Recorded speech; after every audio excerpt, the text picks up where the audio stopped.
Thank you, Chairman. Give me a second. Dr. Lott, a recent study commissioned by ERCOT, the Electric Reliability Council of Texas, that I've got here, indicates that the reliability of conventional fossil-fueled thermal electric generation was reduced in cold years, particularly cold winters like 2024, like the year we had 2011 and 2021, by about 20 to 30%. So this is the thermal generation that we're all talking about. But in particularly cold winters, like 2011 and 2021, they saw a 20 to 30% decrease in reliability due to correlated outages that are caused by extreme weather events. In general, are we talking enough about the reliability of conventional gas and coal plants being overestimated in those windows, given the demonstrated risk from correlated outages? In general, we're not spending enough time looking at the trade-offs and risks across all the different technologies and how they play together. And to a point that was made earlier, also the systems that are connected to them. You can have a natural gas plant, which will have its own risks, as one example.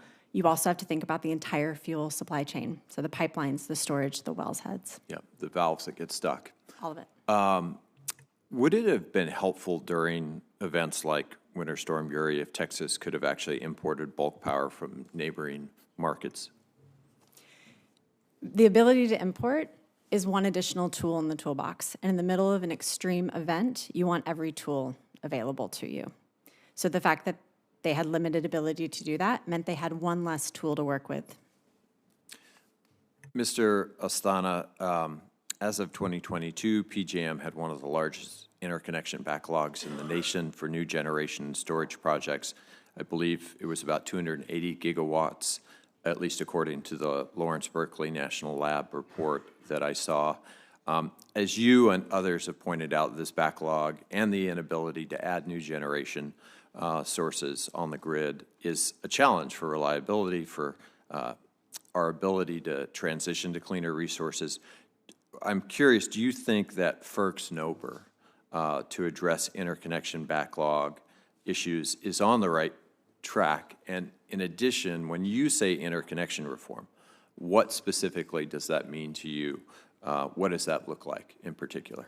Yeah, great question. So I'll take the second one first. The queues are full, and we need to get through them. There's no question about it.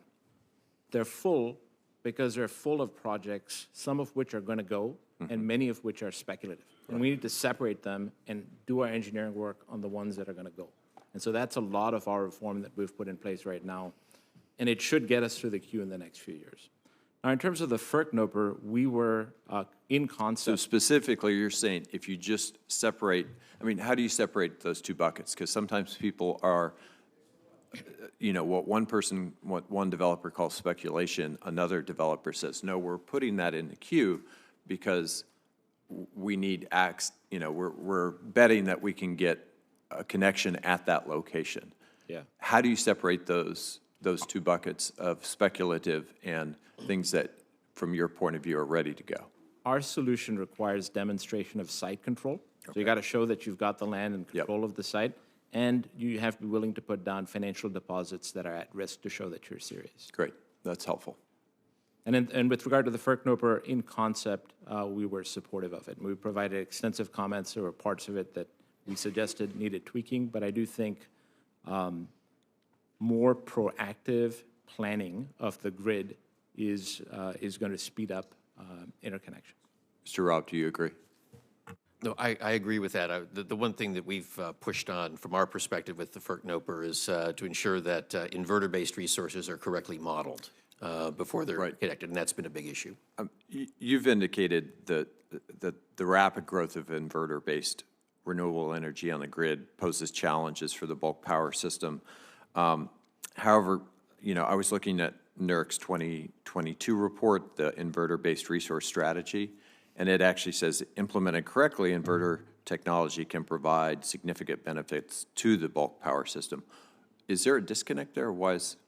No, there's a big proviso in there of being integrated correctly. Okay. And the key issue here, the major issue with inverters is to make sure that they're able to ride through minor grid disturbances. We've seen a couple major events, most recently in West Texas, where a minor disturbance on the grid that would have cleared itself automatically caused a number of inverters to panic, if you will, and trip off the system. And since they all see that, we end up having very large outages. So in the most recent West Texas event, a minor disturbance would have been cleared naturally, resulted in 1,700 megawatts of inverters tripping off the system.